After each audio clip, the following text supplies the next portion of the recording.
A las 3 de la madrugada, en una Buenos Aires fría y en silencio, un hombre de 48 años mira fijamente el reloj. Sabe algo que millones todavía no imaginan. En menos de una hora, los tanques van a salir a la calle, el teléfono va a dejar de sonar, y los jueces van a callarse, y la democracia en Argentina va a morir. Tiene sobre el escritorio un montón de expedientes de habeas corpus, pedidos desesperados de familias que temen lo peor. Tiene que decidir.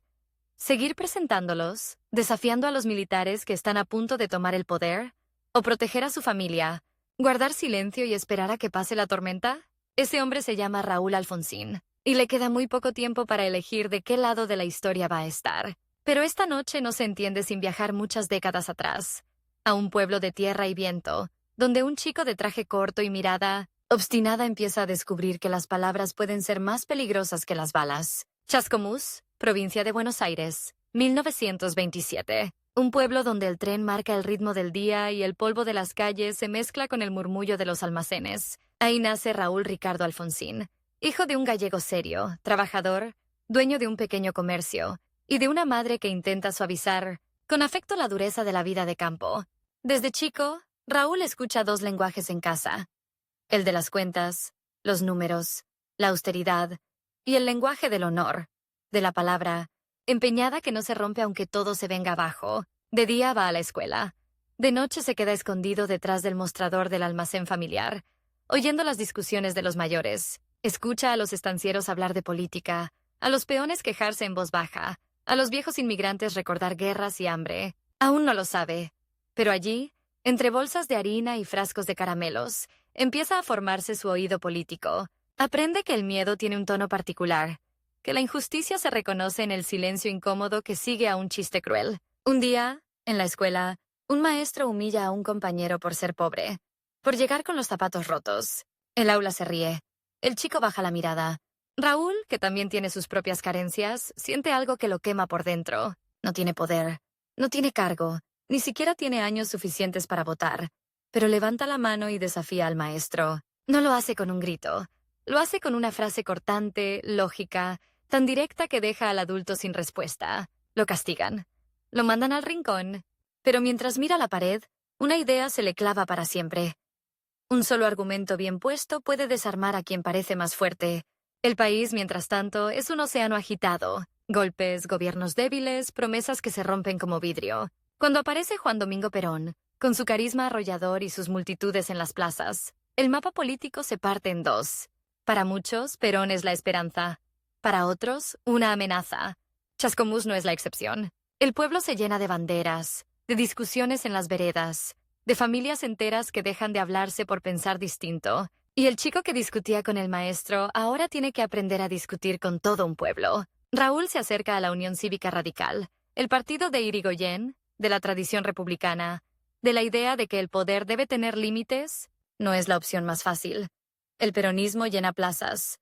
El radicalismo, en esos años, parece condenado a perder. Pero justamente ahí aparece el primer gran rival de su vida.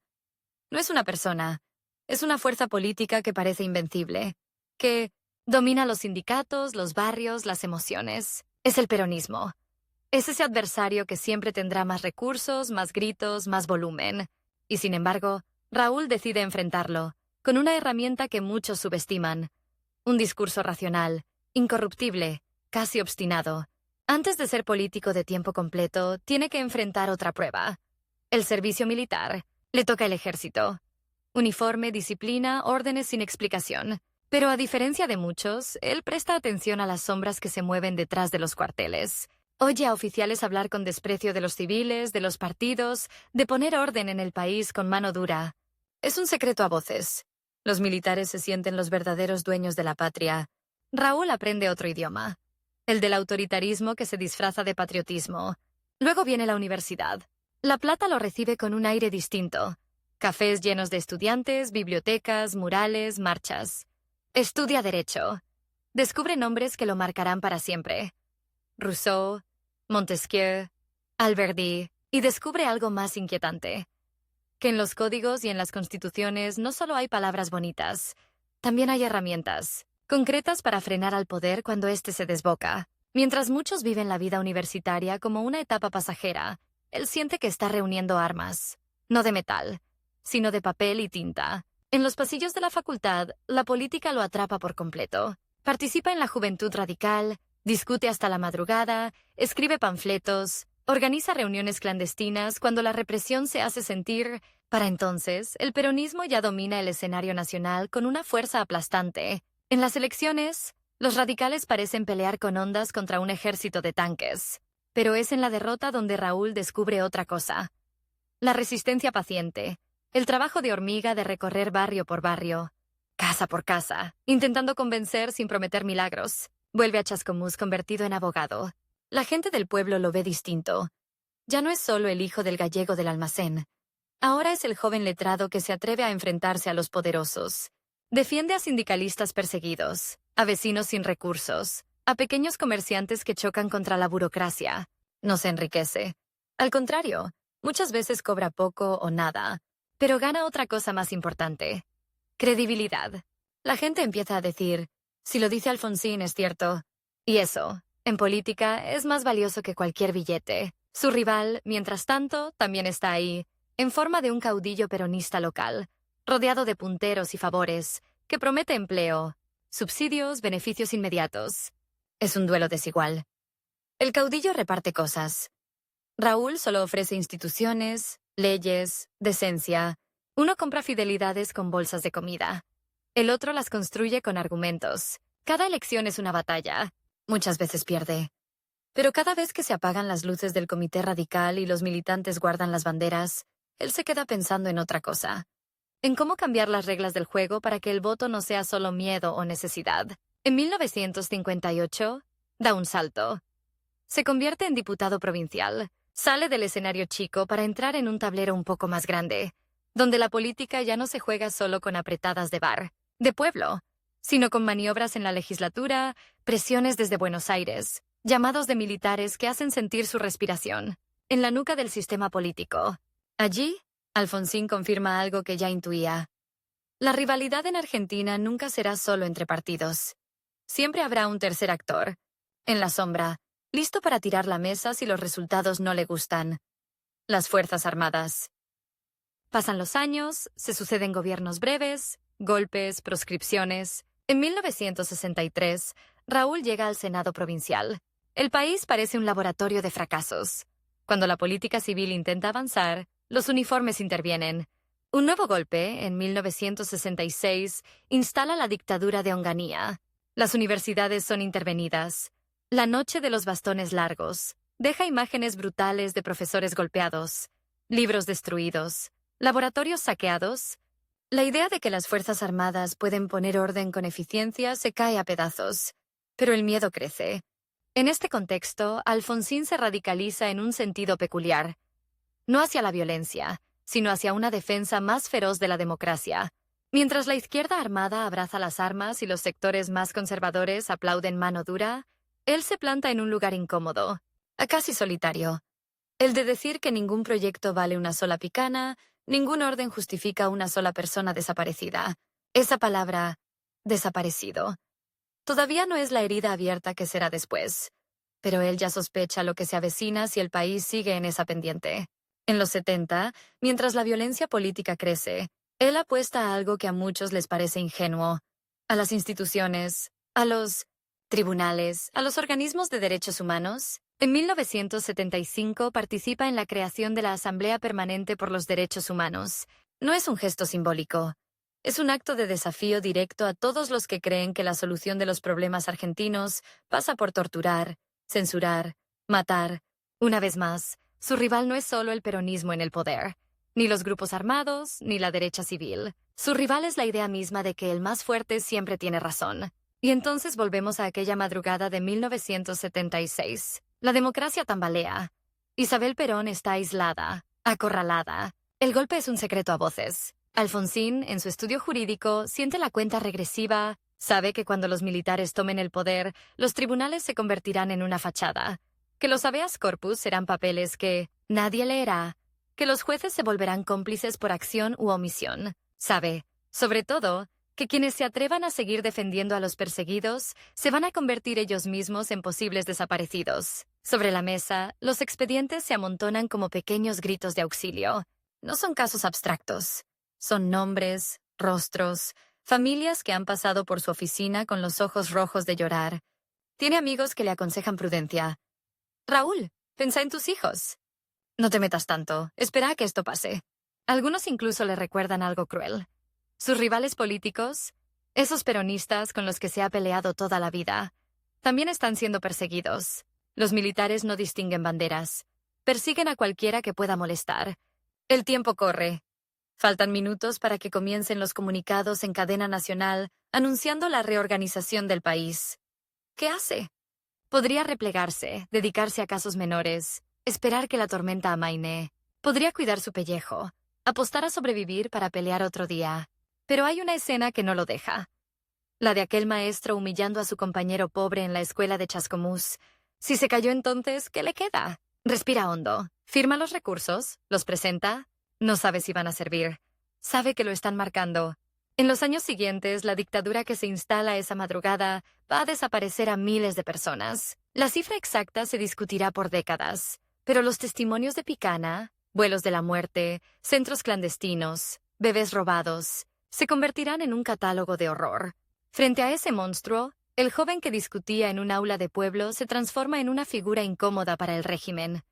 Un abogado, que sigue presentando recursos, que se reúne con familiares de desaparecidos, que acompaña a las madres en sus primeros pasos, que habla de derechos humanos cuando casi nadie se anima. Sus rivales, mientras tanto, también se reorganizan. El peronismo, proscripto, perseguido, fragmentado, se prepara en la sombra para el día en que los militares se vean obligados a devolver el poder. Algunos sueñan con una revancha total. Otros imaginan pactos. Dentro de la propia Unión Cívica Radical, Raúl no es necesariamente el favorito. Hay quienes lo consideran demasiado principista, demasiado moralista, poco práctico para el juego sucio de la política argentina. Él no tiene aparato, no tiene grandes recursos económicos, no tiene medios de comunicación aliados. Lo único que tiene es una reputación cada vez más sólida como defensor intransigente de la democracia. Y, sin embargo, en las mesas de café, entre sus allegados, empieza a circular una idea casi imprudente. Si algún día la dictadura cae, si algún día hay elecciones libres, el radicalismo va a necesitar un candidato que represente algo más que la vuelta a la normalidad. Va a necesitar a alguien que encarne una ruptura moral con el pasado, capaz de mirar a los ojos tanto a los militares como a los peronistas, y decirles, hasta acá llegaron. Algunos miran a Raúl cuando se dice eso. Él sonríe, se encoge de hombros, pero por dentro algo hace clic. No sabe cuándo, ni cómo, ni contra quién exactamente tendrá que competir. Lo único que sabe es que el reloj de la historia volvió a ponerse en marcha. Y cuando llegue la próxima gran cita con el pueblo, el tiempo, otra vez, va a jugar en su contra. Esa gran cita con el pueblo llega una tarde pegajosa de primavera, con el cielo de Buenos Aires gris plomo y los colectivos avanzando, llenos como si nada extraordinario estuviera ocurriendo. Pero sí está ocurriendo algo imposible. Por primera vez en 7 años, las urnas vuelven a abrirse. Millones de manos tiemblan al doblar la boleta. Muchos miran alrededor, con miedo, como si un militar pudiera aparecer en cualquier momento y gritar, ¡se suspende todo! Lo que casi nadie imagina es el contraste brutal de lo que está por pasar. En menos de 12 horas, el partido que se creyó invencible, durante décadas va a perder el poder en las urnas, y el hombre que se enfrentó a la dictadura con papeles y discursos, sin un solo tanque detrás, va a convertirse en presidente. El problema es que, para llegar hasta esa noche, Raúl Alfonsín tuvo que sobrevivir a algo casi igual de peligroso que los golpes de Estado. La cuenta regresiva de una campaña a contrarreloj contra un rival que parecía imbatible. El reloj empezó a correr mucho antes. A fines de los 70, mientras la dictadura se sentía segura, Alfonsín era ese abogado molesto que aparecía donde nadie quería cámaras, en velorios sin cuerpo, en casas donde el lugar del hijo estaba ocupado por una silla vacía, en oficinas donde los jueces miraban hacia otro lado. Entraba a centros clandestinos, blanqueados, como si fueran cárceles legales. Escuchaba susurros de tortura detrás de paredes gruesas. Salía con la mandíbula apretada. Sabía que, allá adentro, existía un país paralelo de picanas, capuchas y gritos que jamás serían registrados en ningún papel oficial. Los militares, que al principio lo subestimaron, empezaron a tomar nota. Lo vigilan, lo siguen, llaman a su casa de madrugada y cortan sin decir palabra. Un día, en plena dictadura, un oficial le lanza una frase helada. Doctor, usted insiste mucho con estas cosas. Mire que el poder se termina cansando. Él sonríe apenas, pero por dentro sabe que es una amenaza velada. Sin embargo, sigue. Presenta recursos que sabe que van a cajonear. Firma denuncias que quizá nadie lea. Acompaña a madres que marchan en silencio con pañuelos blancos en la cabeza, mientras alrededor, en la Plaza de Mayo, los pájaros vuelan como si nada. En paralelo, en la otra vereda de la historia, su rival se reorganiza. El peronismo, proscripto pero vivo, prepara su regreso. En sindicatos, unidades básicas, comités improvisados, los viejos dirigentes hablan de la vuelta. Muchos creen que cuando los militares devuelvan el poder, porque algún día tendrán que hacerlo, no habrá sorpresa.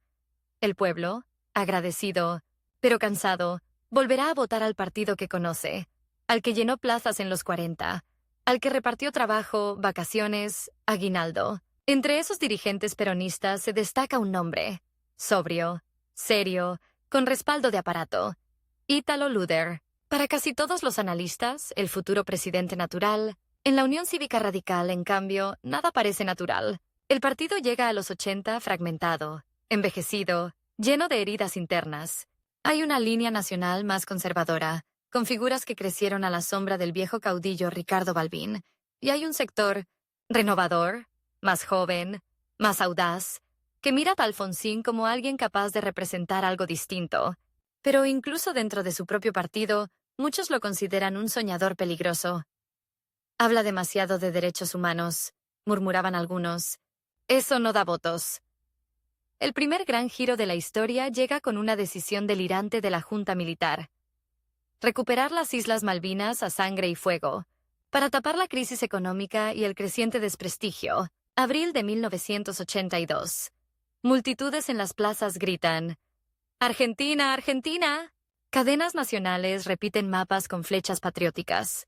Los generales posan con sonrisa de cartón frente a las cámaras. Muchos dirigentes civiles, incluso opositores, se suman al clamor. Es una oportunidad perfecta para alinearse con el nacionalismo y ganar popularidad fácil. Alfonsín, en cambio, huele el desastre. No puede ponerse públicamente en contra de la recuperación de un territorio que todos sienten propio, pero se niega a aplaudir a quienes están usando la causa Malvinas como un salvavidas político. En privado, lo dice sin rodeos: esta guerra la van a pagar los pibes. Y la pagan. La derrota, rápida y humillante, no solo se lleva vidas de conscriptos, se lleva también la última ilusión de eficiencia de los militares. El régimen queda desnudo. Por primera vez, se habla en voz alta de transición, de elecciones, de fecha de salida. Los generales intentan diseñar su retirada con seguro incluido. Elaboran una ley de autoamnistía para blindarse ante cualquier futuro gobierno. Nadie podrá juzgarlos por lo que hicieron en los años oscuros. Buscan garantías en todos lados: en los sindicatos, en las cúpulas empresarias, en los partidos políticos. Muchos aceptan, por miedo o por cálculo. Varios dirigentes peronistas dan señales de que no van a abrir viejas heridas. Hablan de reconciliación y borrón y cuenta nueva. Ítalo Luder, desde su rol de referente, deja entrever que respetaría esa autoamnistía. El mensaje es claro: hay que mirar para adelante, no remover el pasado. Ahí, en ese punto, el conflicto se vuelve personal. Para Alfonsín, aceptar la autoamnistía es traicionar a cada madre que le mostró una foto arrugada, a cada padre que esperó horas en su estudio con un sobre de documentos, a cada joven que desapareció entre la puerta de su casa y la noche. Y, sobre todo, es traicionar la idea misma que lo ha guiado desde niño: que la ley sirve para poner límites al poder, no para blindarlo. Entonces toma una decisión que muchos llaman suicida. Si alguna vez llega a ser presidente, promete: se va a encargar de que los responsables de la dictadura sean juzgados en tribunales civiles. Nada de olvidarlos, nada de perdones generales, juicio y castigo. Cuando se anuncian elecciones para 1983, el reloj arranca de nuevo. Despiadado. Faltan apenas unos meses para que los partidos armen sus listas, elijan candidatos, definan programas. El peronismo llega con un aparato gigantesco: sindicatos, recursos, gobernadores, estructuras en cada barrio. La UCR, en comparación, parece un almacén de pueblo. Tiene militantes convencidos, sí, pero poca plata, pocos medios, pocas figuras que arrastren multitudes. Y encima, Antes de enfrentar al rival histórico, Alfonsín tiene que ganar la batalla en casa. Convenios, internas, negociaciones. En la Convención Radical, su nombre compite con el de otros dirigentes que encarnan la continuidad, la prudencia, el no hagamos solas. Entre ellos, un joven abogado prolijo, estudioso, de buen perfil técnico, Fernando de la Rúa. La convención se convierte en un pequeño teatro de tensión nacional. En un salón cargado de humo y discursos interminables, los delegados levantan la mano, discuten, se miran de reojo. Afuera, los periodistas especulan. Lo lógico es que el radicalismo elija a alguien moderado, capaz de pactar con todos, incluso con los militares. Raúl, que camina de pasillo en pasillo, sabe que si pierde ahí, su vida política se replegará a un segundo plano. Nadie va a recordar al abogado que enfrentó a la dictadura. Recordarán al hombre que no pudo convencer ni a los suyos. Cuando se cuentan los votos, el resultado está lejos de ser unánime. Alfonsín gana, pero no arrasa. Su candidatura nace con una marca. Llega al escenario nacional como líder de una mitad del partido, mientras la otra lo mira con sospecha. Desde ese día, el tiempo se vuelve una pesadilla. Le quedan solo unos meses para hacer lo que muchos consideran imposible: convertir a la UCR en una opción de gobierno real frente a un peronismo que arrastra décadas de memoria, himnos, símbolos, lealtades. Cada semana que pasa sin que suba en las encuestas es un clavo más en el ataúd de sus chances. Su rival, en cambio, parece tenerlo todo. Luder habla con tono calmo, ofrece estabilidad, promete una transición sin sobresaltos. Sus actos se llenan de banderas, bombos, columnas sindicales que avanzan como ejércitos. Los periodistas repiten una frase como si fuera ley natural. El que gana la provincia de Buenos Aires gana el país. Y ahí manda el peronismo. Alfonsín diseña su estrategia como quien prepara una defensa en un juicio imposible. No tiene más recursos que su voz, su coherencia y una idea fuerza. No se trata solo de cambiar de gobierno, se trata de cambiar de régimen para siempre. Decide hacer algo que a muchos asesores les parece un delirio: poner en el centro de la campaña no las promesas económicas fáciles, sino la defensa de la democracia y el compromiso de juzgar a los responsables de la dictadura. La gente quiere trabajo, no juicios, le dicen. Él insiste. No va a haber trabajo sin justicia. No va a haber paz construida sobre cadáveres escondidos.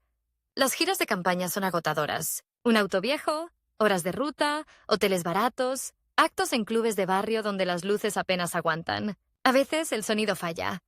A veces los micrófonos no llegan. Él sube igual. Agarra un megáfono, habla desde un cajón de madera.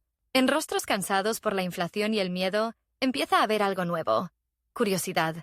No todos entienden lo que propone, pero demasiadas veces escuchan por primera vez a alguien decir, en voz alta, que los militares van a tener que rendir cuentas. Una noche, en la cocina de su casa, frente a un vaso de café frío, busca una frase que condense todo lo que quiere decir. No le alcanza con hablar de república, de división de poderes, de instituciones. Hace falta algo más concreto, más visceral. Piensa en la gente que vio en las villas, en los hospitales, en las escuelas con techos que se caen. Mira las estadísticas de pobreza, los índices de desnutrición infantil, los salarios pulverizados. Y entiende que tiene que unir dos mundos que muchos ven separados: la democracia y la vida cotidiana. De esa búsqueda, casi como un rayo, sale una frase que va a marcar una época. Con la democracia se come, se cura y se educa. Sabrá después que esa línea, criticada como ingenua por sus adversarios, será recordada mucho más que miles de páginas de discursos técnicos. El peronismo contraataca con lo que mejor sabe hacer: músculo. Llenan estadios, movilizan columnas, hacen sonar la marcha con una potencia que estremece vidrios. En la televisión, los avisos muestran rostros de trabajadores, banderas, puños cerrados. Los números de las encuestas siguen dándoles ventaja. Los radicales, en cambio, tienen que ingeniárselas para conseguir segundos de aire en la TV. Un día, alguien propone algo simple pero poderoso: filmar a Alfonsín recitando el preámbulo de la Constitución, sin efectos especiales, sin música épica, sin multitudes. Solo él, su voz, las palabras que fundaron el país. El resultado es inesperado. Esa pieza, austera, casi solemne, genera un impacto extraño. Gente que nunca había escuchado completo el preámbulo se emociona frente al televisor. Afianzar la justicia, consolidar la paz interior, promover el bienestar general. En un país que viene de centros clandestinos y decretos secretos, esas palabras suenan casi revolucionarias. Mientras tanto, del otro lado, Luder promete orden, recuperación económica, armonía entre argentinos, pero no habla de juicios. No pronuncia la palabra nunca más. A medida que se acerca el día de la elección, el clima se vuelve eléctrico. En fábricas, bares, oficinas públicas, se discute con una mezcla de esperanza y temor. ¿Se animará este tipo a meter presos a los militares? ¿Y si los militares se enojan y pegan otro golpe? ¿No será mejor un gobierno más negociador? La rivalidad entre Alfonsín y Luder ya no es solo entre dos personas o dos partidos. Es entre dos formas de cerrar la herida de la dictadura, con justicia o con olvido. Los propios militares miran esa competencia con inquietud. Algunos generales apuestan en silencio por el peronismo, al que ven más dispuesto a pactar. Otros desconfían de todos. Hay rumores de reuniones secretas, de cartas de intención, de garantías mutuas. A Alfonsín le llegan versiones inquietantes, que si insiste demasiado con la idea de juzgarlos, podrían bloquear la transición, frenar las elecciones, apretar jueces, incluso preparar un nuevo levantamiento. Él escucha, pero no modifica su discurso.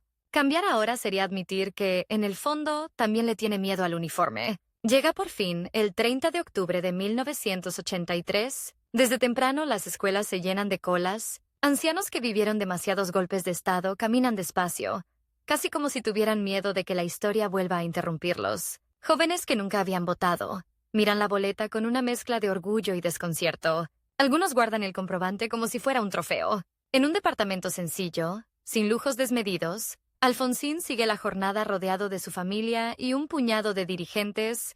No hay pantallas gigantes ni centros de cómputos futuristas.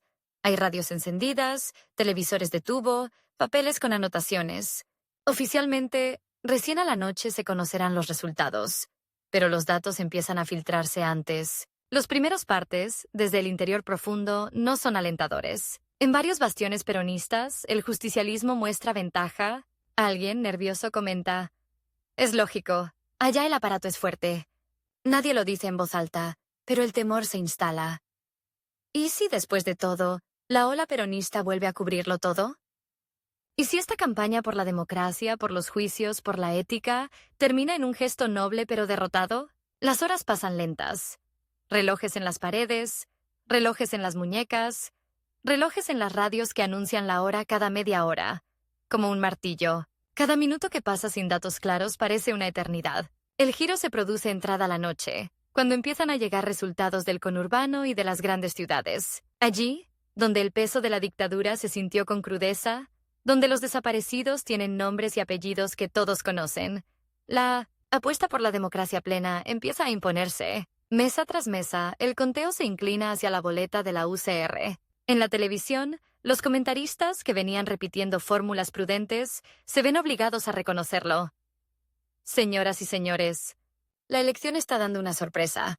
En el búnker peronista, el clima de euforia se apaga de golpe. Bombos que hace horas marcaban ritmos se silencian. Dirigentes que hablaban de victoria segura ahora evitan las cámaras. No hay catástrofe, pero sí algo igual de doloroso para un partido acostumbrado a arrasar. Una derrota clara. Alfonsín, el abogado de pueblo, el dirigente sin aparato, el hombre que prometió juicios donde otros prometían olvidos, está ganando. En el pequeño centro de cómputos radical, alguien se anima a ponerlo en palabras. «Raúl, sos el próximo presidente». Él respira hondo. Cierra los ojos un segundo, piensa en Chascomús, en el maestro humillando al chico pobre, en la madrugada del golpe del 76, en cada expediente de habeas corpus, que firmó sabiendo que quizás no llegará a ningún lado. Piensa también en su rival, en ese peronismo que siente como adversario histórico, pero que, a partir de ahora, tendrá que ser parte de un país democrático que no puede volver a quebrarse. La noche estalla. Miles de personas se lanzan espontáneamente a las calles. En el obelisco, banderas radicales y argentinas se mezclan con una alegría que tiene algo de alivio colectivo. Sobrevivieron. La gente canta, llora, abraza desconocidos. Muchos, acostumbrados a marchar contra dictaduras, descubren lo que es marchar para celebrar una victoria electoral. En un balcón del Comité Nacional de la UCR, Alfonsín aparece y la multitud grita como si hubiera salido un rockstar. Pero él no habla como estrella. Habla como abogado que, después de años de escribir expedientes en la oscuridad, por fin tiene a todo un país como jurado. Su discurso no tiene grandilocuencia vacía. Habla de paz, pero no de amnesia. Habla de unidad, pero no de impunidad. El compromiso está ahí, claro. Habrá democracia para siempre y habrá justicia. En algún momento, pronuncia una frase que se clava como un sello en la noche. Nunca más. No sabe todavía que esas dos palabras se convertirán en el título de un informe histórico. Lo que sí sabe es que, a partir de ahora, cada minuto del reloj presidencial será una batalla. El 10 de diciembre de 1983, bajo un sol implacable, Raúl Alfonsín cruza la Plaza de Mayo para asumir la presidencia. Las imágenes son casi brutales en su contraste con el pasado reciente. Donde antes había botas y tanques, ahora hay pañuelos blancos y banderas de partidos mezcladas. En los balcones de la Casa Rosada, empleados viejos observan la escena con ojos húmedos. Algunos recuerdan otros presidentes civiles derrocados a la fuerza. ¿Esta vez será distinto? En el interior del edificio, mientras lo ayudan a colocarse la banda presidencial, alguien le susurra un comentario trivial sobre el protocolo. Él apenas lo escucha. Tiene en la cabeza una lista infinita. Inflación, deuda externa, militares en los cuarteles todavía convencidos de que son garantes del orden, sindicatos poderosos, un peronismo que, herido, se prepara para ser una oposición dura. Y entre todas esas urgencias, la más peligrosa de todas, cumplir la promesa de juzgar a las juntas sin provocar una nueva reacción violenta. Esa noche, ya como presidente, se queda solo unos minutos en el despacho de la Casa Rosada. El salón parece más grande de lo que imaginaba. Más frío, más cargado de fantasmas. Abre un cajón, encuentra viejas notas, firmas de otros hombres que se sentaron en esa misma silla antes de ser arrojados por los golpes. Mira el reloj de pared. Marca casi la medianoche. No puede evitar pensar que, una vez más, el tiempo corre en su contra. Tiene apenas un puñado de años, un solo mandato, para intentar algo que nadie hizo antes en América Latina.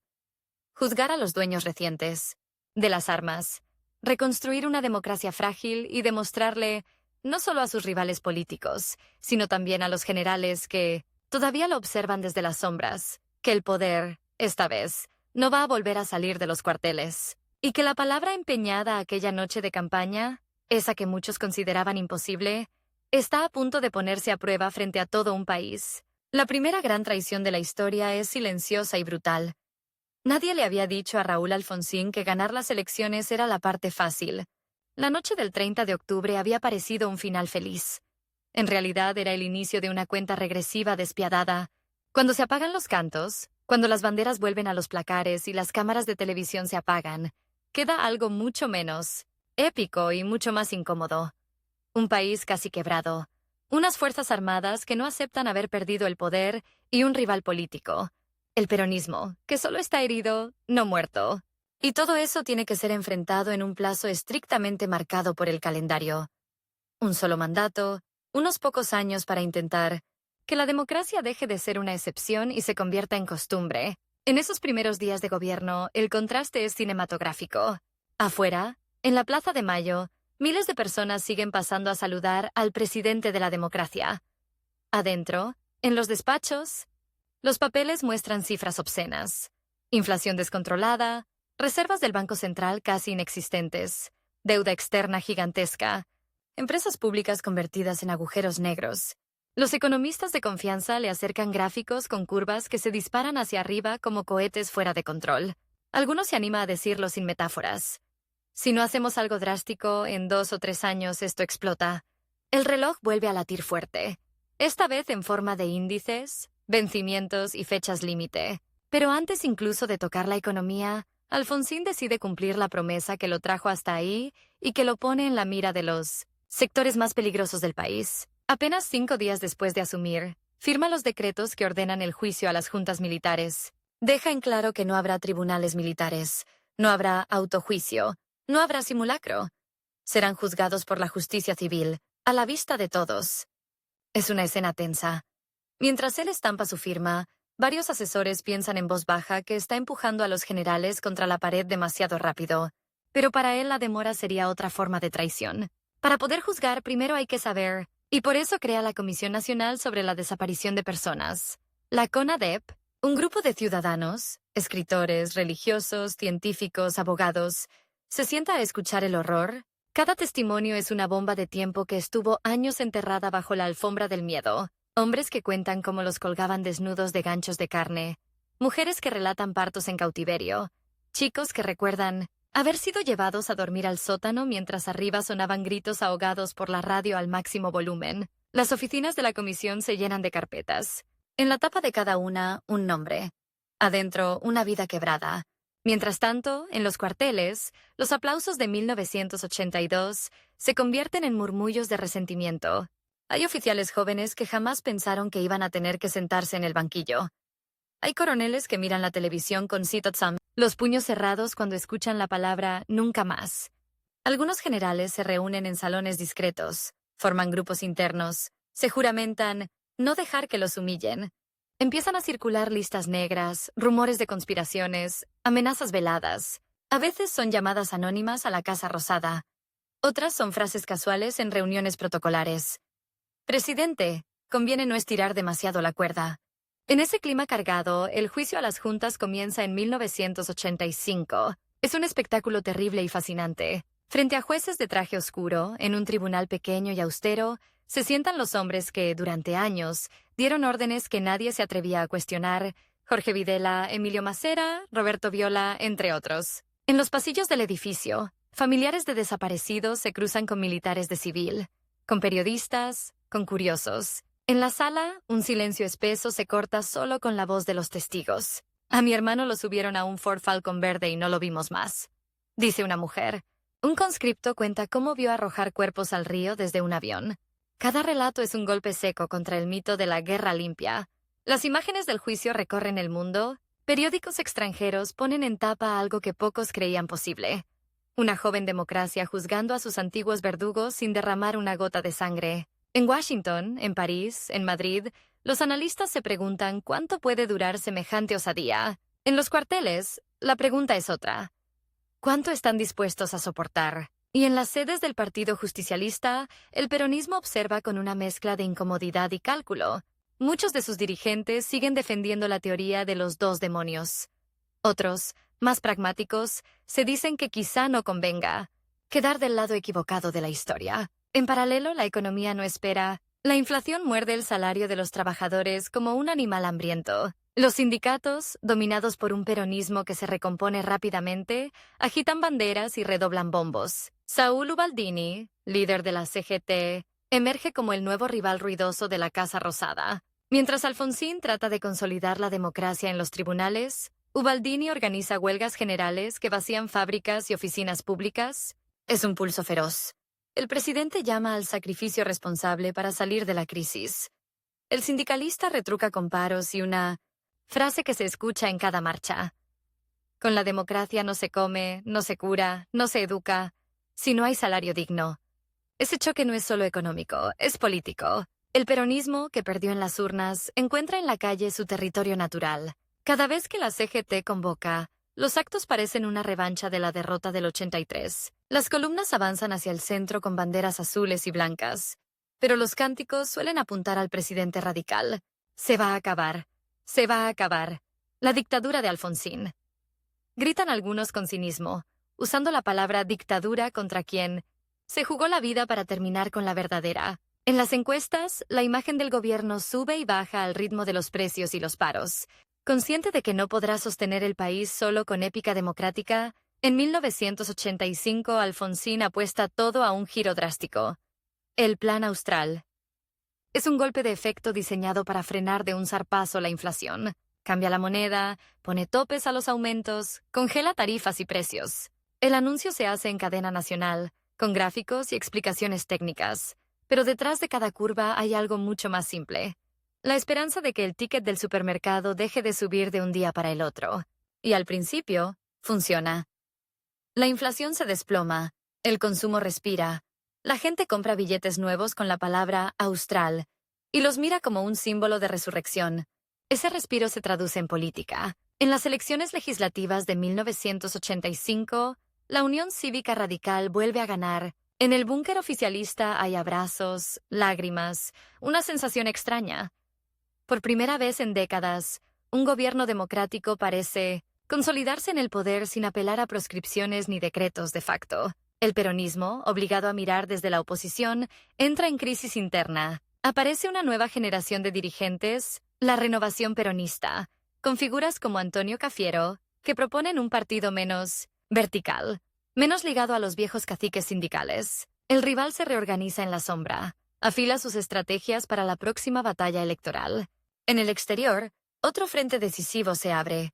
La disputa con Chile por el canal de Beagle, un conflicto que había estado a punto de derivar en guerra en los últimos años de la dictadura.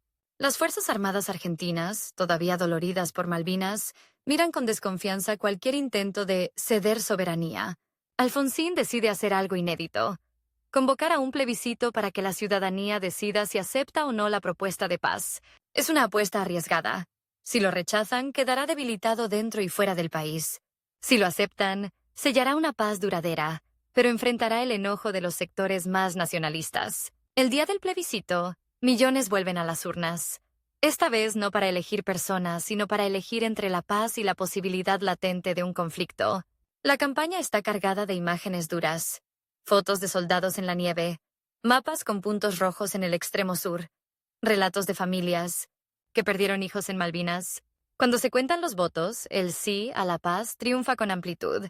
Argentina y Chile firman un acuerdo que desactiva una de las bombas históricas del Cono Sur. En los cuarteles, algunos muecas de disgusto. En las cancillerías del mundo, respeto. El presidente radical suma un logro enorme, pero cada victoria parece tener un costo oculto. Ese costo se revela con crudeza en Semana Santa de 1987. Mientras muchas familias preparan escapadas y asados, un grupo de oficiales rebeldes se acuartela en Campo de Mayo y otros cuarteles, y con las caras pintadas, las boinas verdes, los fusiles listos. Son los carapintadas, militares que exigen el fin de los juicios, amnistías, punto final para las causas. Dejan claro que no se quedarán de brazos cruzados viendo cómo sus camaradas son condenados. En los pasillos del poder, las palabras levantamiento y golpe vuelven a escucharse con un eco que helaba la sangre solo unos años antes. La ciudad se paraliza. En las rutas se ven tanques y camiones militares moviéndose como sombras alargadas. En la televisión, la cara de Alfonsín transmite tensión y cansancio, pero también una determinación inédita. Decide hacer algo que ninguno de sus asesores hubiera recomendado en frío. Va él mismo, en persona, a Campo de Mayo para negociar. Va sin casco, sin chaleco antibalas, sin tanque. Se acerca al corazón del motín vestido de civil, acompañado por un puñado de colaboradores, como si el país entero fuera un enorme tribunal y él tuviera que convencer a un acusado armado de que respete la sentencia. Mientras tanto, en la Plaza de Mayo ocurre algo inesperado. Decenas de miles de personas se juntan espontáneamente para apoyar al gobierno. No son militantes organizados. Son ciudadanos comunes con un miedo antiguo pegado a la piel que deciden, esta vez, no mirar desde la ventana. Algunos llevan carteles escritos a mano. Sin golpes, nunca más. Aguante Raúl. Las madres de Plaza de Mayo, que ya habían protestado contra las leyes de impunidad, también están ahí, con sus pañuelos, mirando hacia la Casa Rosada y hacia los cuarteles, conscientes de que lo que se define en esas horas es si la democracia es frágil o irreversible. La negociación es larga, tensa, llena de gritos y silencios. Alfonsín escucha las demandas de los insurrectos. Mide cada palabra. Sabe que un gesto mal calculado puede incendiar los cuarteles o incendiar la calle. Al final, regresa a la plaza, sube al balcón, mira la marea de gente. La escena tiene algo de déjà vu del 83. Pero ahora la alegría está mezclada con un cansancio profundo. Pronuncia una frase que se volverá histórica. La casa está en orden y no hay sangre en la Argentina. La multitud estalla. Algunos lloran, otros festejan. Muchos no terminan de entender que esa casa en orden tiene un precio que todavía no conocen del todo. Porque para desactivar la bomba militar, el gobierno empuja leyes que duelen como traiciones. La ley de punto final, que pone un límite temporal a las causas contra represores. Y luego la ley de obediencia debida, que exime de responsabilidad a muchos oficiales medios, con el argumento de que solo obedecían órdenes. En los tribunales, causas enteras se cierran. En la calle, los organismos de derechos humanos sienten que el suelo se abre bajo sus pies. Alfonsín, que había prometido juicio y castigo, tiene que explicar que sin esos límites la amenaza de otro levantamiento golpista seguiría latente. Sus rivales peronistas aprovechan la contradicción. Lo acusan, según convenga, de haber provocado a los militares o de haber claudicado ante ellos. En esa doble presión, los uniformes que no aceptan el juicio y la oposición que lo acusa de ceder, el presidente envejece de golpe, las canas se le multiplican, los discursos se le llenan de matices. Ya no puede hablar de democracia solo en términos heroicos. Tiene que hablar de presupuestos, de déficit, de inflación. Y ahí vuelve el viejo enemigo, la economía. El plan austral, exitoso en un primer momento, empieza a hacer agua. La inflación regresa, primero tímida, luego desbocada. Los precios se recalculan varias veces por mes. Algunos supermercados cambian las etiquetas a mano, con marcadores negros, para seguir el ritmo de los aumentos. El peronismo huele sangre. Antonio Cafiero gana en la provincia de Buenos Aires en las elecciones de 1987. El justicialismo recupera bastiones clave. La UCR pierde gobernaciones, bancas, poder territorial. La rivalidad que en 1983 había quedado saldada a favor de Alfonsín se reactiva con una ferocidad nueva. Ya no se trata solo de Luder. Se trata de todo un movimiento que se reorganiza con la vista puesta en la Casa Rosada. Entre los emergentes peronistas hay un gobernador de patillas gruesas y sonrisa eléctrica. Carlos Menem, desde La Rioja, que mezcla populismo, religiosidad y promesas de revolución productiva en actos multitudinarios. Mientras la oposición gana músculo, en las calles reaparecen escenas que la democracia prometía llamar al pasado. Colas interminables. Frente a los bancos, comercios que remarcan precios 2 veces al día. Sueldos que se licúan antes de ser cobrados. Los cacerolazos, esas sinfonías de metal y bronca, suenan en barrios que antes habían festejado la llegada de Alfonsín. Algunas noches, frente al Congreso, se juntan manifestantes que agitaban banderas radicales en el 83 y ahora golpean ollas exigiendo cambios urgentes.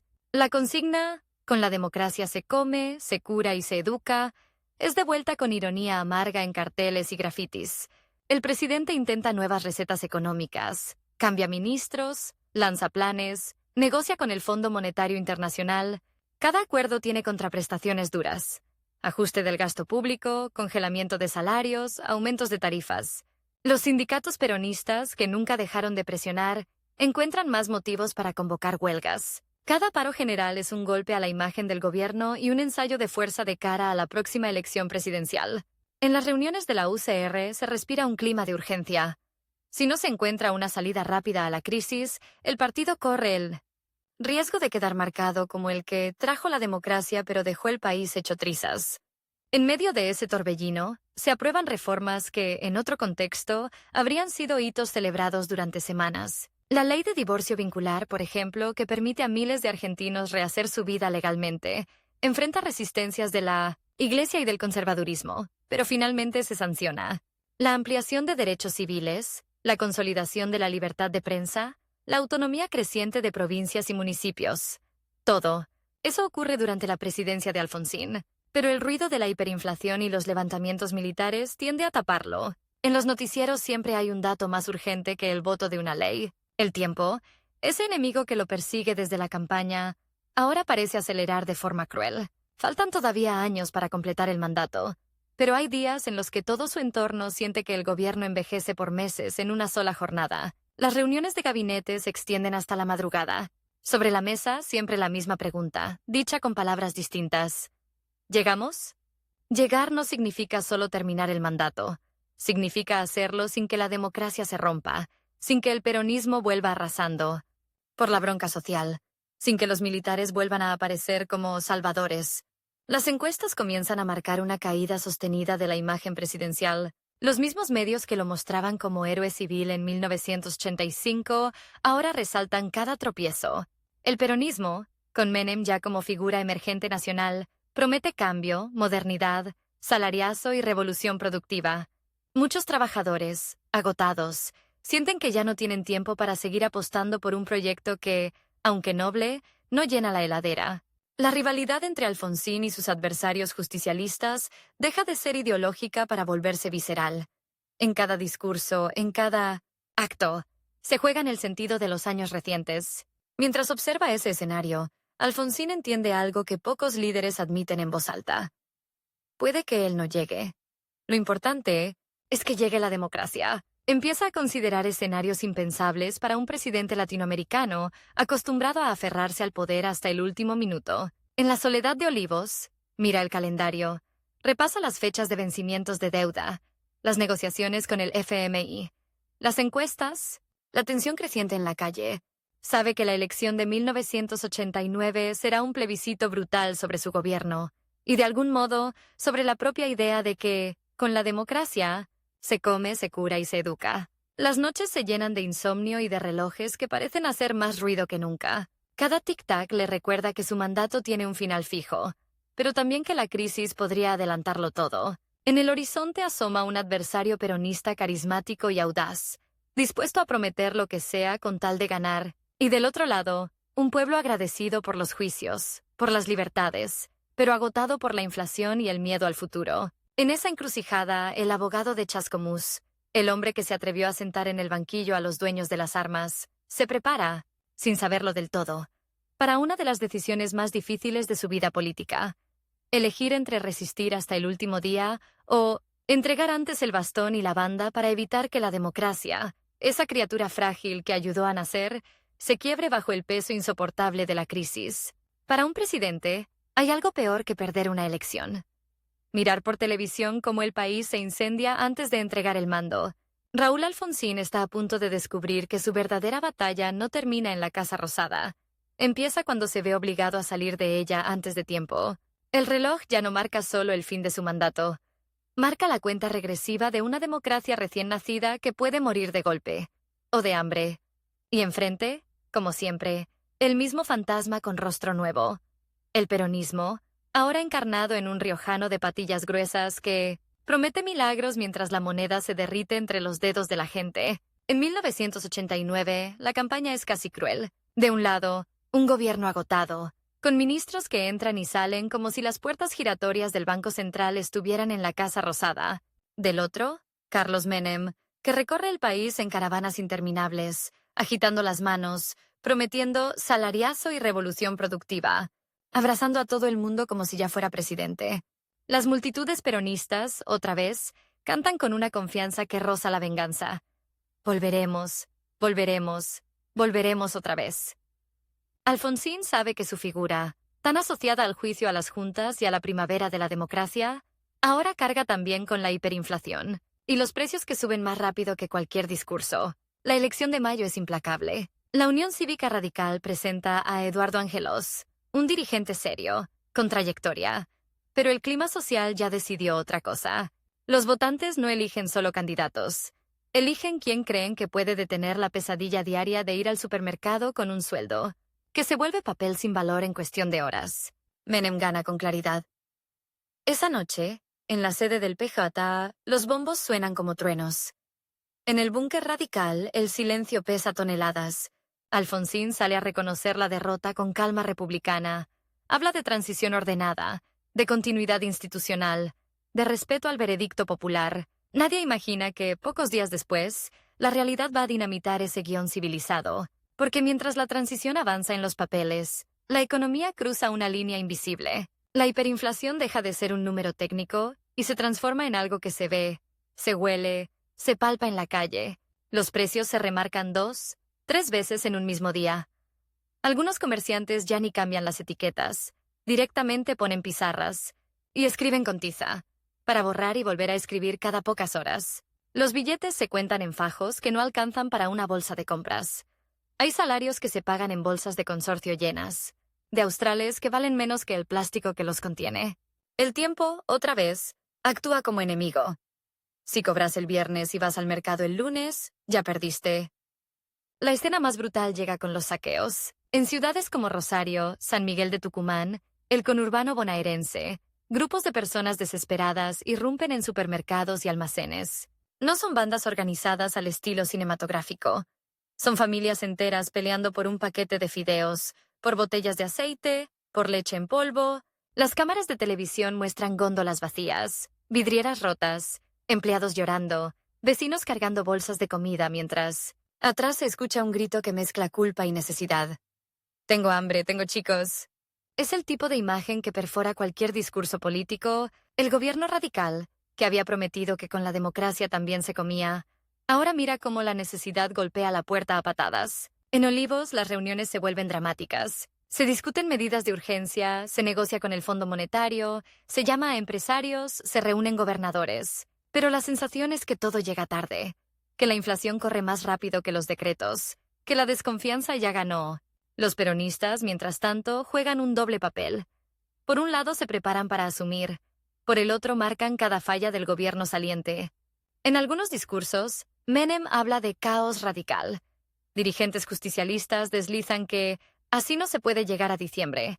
El adversario que Alfonsín había derrotado en 1983 ahora parece dispuesto a volver y a cobrar cada minuto que pasó en la oposición. Entonces, ocurre el giro que nadie esperaba. El 30 de junio de 1989, en cadena nacional, Raúl Alfonsín anuncia que no va a esperar a diciembre. Va a adelantar la entrega del mando. Renuncia a los meses que le quedan de poder formal para evitar que el país se hunda un poco más en la violencia y en el hambre. No hay tanques en la calle, no hay generales en la antesala, no hay decreto de facto. Hay una renuncia constitucional, anticipada, para que el nuevo gobierno asuma antes y con más margen de acción. Es un gesto inédito en la historia argentina. Un presidente que se va antes para preservar el sistema que lo llevó ahí. Todavía no lo sabe. Pero ese acto de aparente derrota será una de las piezas clave de su legado. El 8 de julio, en una ceremonia sobria, Alfonsín entrega la banda y el bastón presidencial a Carlos Menem. Las fotos muestran a un radical de traje oscuro, serio, sin estridencias, y a un peronista sonriente, de patillas anchas, listo para inaugurar otra era. Entre ellos, más que un traspaso, hay un duelo silencioso. El del país que fue, el de la promesa democrática aún incumplida, el de la lucha entre dos tradiciones políticas que se necesitan y se odian al mismo tiempo. Cuando termina el acto y la multitud se dispersa, el expresidente de Chascomús vuelve a ser, por primera vez en años, simplemente Raúl. Pero el tiempo no le da tregua. Mientras muchos exmandatarios se retiran a escribir memorias, él se prepara para seguir peleando, ahora sin la banda en el pecho. La vida después del poder no es un retiro dorado. Alfonsín recorre comités radicales, da charlas en universidades, camina por ciudades donde lo aplauden y lo insultan en la misma cuadra. Hay quienes lo saludan como padre de la democracia, y otros que le echan en cara la hiperinflación, las leyes de punto final y obediencia, de vida, la renuncia anticipada. Él escucha todo. No esquiva los temas incómodos. Explica que se vio obligado a negociar con los militares para evitar otro golpe, que renunció antes para evitar un estallido mayor. A veces, en off, se permite una frase de dolor. Me tocó hacer lo que nadie quería hacer. Es el precio de ser el que toma decisiones en medio del incendio. Mientras tanto, Carlos Menem convierte la presidencia en un laboratorio de transformaciones impensadas. Privatizaciones masivas, indultos a los militares condenados, alineamiento con Estados Unidos, convertibilidad que pone un peso igual a $1 y seduce a una sociedad que, cansada de la inflación, acepta casi cualquier cosa a cambio de estabilidad. Para Alfonsín es un doble golpe. Ve cómo su rival político borra de un decreto las condenas ejemplares a las juntas, y ve cómo buena parte de la ciudadanía aplaude un modelo económico que él considera peligroso. La rivalidad con el peronismo adopta una nueva forma. Ya no es solo una pelea por el pasado, es una disputa por el futuro del país. Y sin embargo, en medio de esa tensión, llega un nuevo giro que sorprende a propios y extraños. A comienzos de los 90, Menem busca reformar la Constitución para poder reelegirse. En teoría, debería ser el rival más feroz de esa idea. En la práctica, Alfonsín entiende que o se sienta a negociar, o el peronismo encontrará la forma de hacerlo por la fuerza bruta de los números y las maniobras. Nace así el Pacto de Olivos, ese acuerdo secreto al principio y luego público, en el que el presidente peronista y el expresidente radical se reúnen en una casa señorial de la zona norte y definen cómo cambiarán las reglas del juego institucional. Para muchos radicales es una herejía. ¿Cómo puede el líder de la UCR pactar con el hombre que indultó a los represores, que privatiza todo, que encarna el modelo que tanto critican? Para muchos peronistas también es incómodo. Menem hace concesiones que no todos aceptan, pero Alfonsín mira más lejos que la próxima tapa de diario. Insiste en incluir en la reforma el acortamiento del mandato presidencial, la creación del jefe de gabinete, nuevos organismos de control, la autonomía de la ciudad de Buenos Aires, y sobre todo, una extensa lista de derechos y garantías en la Constitución. A cambio, acepta la reelección presidencial por un solo periodo. Es un juego a varias bandas. Cede poder inmediato para fortalecer, cree él, la arquitectura de la democracia a largo plazo. En 1994, la Convención Constituyente en Santa Fe y Paraná es un hervidero. Discursos encendidos, acusaciones cruzadas, viejas rivalidades que reaparecen. Alfonsín camina por los pasillos como una mezcla de arquitecto y bombero. Arma consensos, apaga incendios internos. Explica una y otra vez por qué. Aún odiando la idea de la reelección de Menem, considera que la reforma es una oportunidad histórica. Algunos lo escuchan, otros nunca se lo perdonarán. Años después, muchos de quienes lo criticaron reconocerán que esa constitución reformada, con sus nuevas garantías y derechos, fue una de las bases legales que permitió, por ejemplo, reabrir los juicios por delitos de lesa humanidad. Pasados los años de Menem y el frenesí neoliberal, Argentina entra en una montaña rusa de crisis que tendrá su punto más alto en 2001. En ese diciembre, mientras caen 5 presidentes en pocos días, mientras miles de personas golpean cacerolas y gritan ¡que se vayan! ¡Todos! La figura de Alfonsín vuelve a aparecer. Ya está enfermo. Más lento. Con pasos cortos. Pero su voz conserva esa mezcla de firmeza y pedagogía. Pide calma. Advierte sobre el riesgo de que el colapso económico se lleve puesta también la democracia. Hay algo casi trágico en verlo, tantos años después, repitiendo la misma idea que lo obsesiona desde 1983. Cambiar gobiernos es aceptable. Cambiar de régimen. No. Paradójicamente, uno de los momentos más fuertes de su historia llega cuando otro presidente peronista desmonta, piedra por piedra, la arquitectura de impunidad que él se había visto obligado a aceptar. Con Néstor Kirchner en la Casa Rosada, el Congreso declara la nulidad de las leyes de punto final y obediencia debida, y la Corte Suprema las declara inconstitucionales. Los juicios a los represores se reanudan. Algunos suponen que Alfonsín se sentirá desautorizado.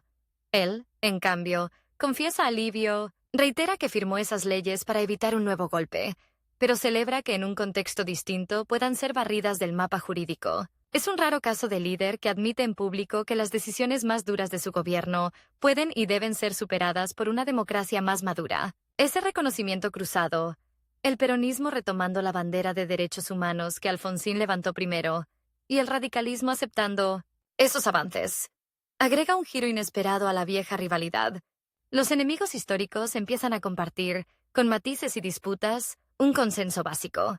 Nunca más dictadura, nunca más terrorismo de Estado, nunca más interrupción del orden constitucional. Ya no se trata solo de quién gobierna, sino de bajo qué reglas se juega. Y en ese nuevo tablero, la figura de Raúl empieza a pasar de expresidente discutido a símbolo transversal. Ya no es solo el jefe de los radicales. Se vuelve, poco a poco, el padre de la democracia, incluso para muchos que jamás lo votaron. A mediados de los 2000, la salud de Alfonsín se deteriora. Problemas respiratorios, internaciones, operaciones. En 2007, es diagnosticado con cáncer de pulmón. La imagen pública conmueve.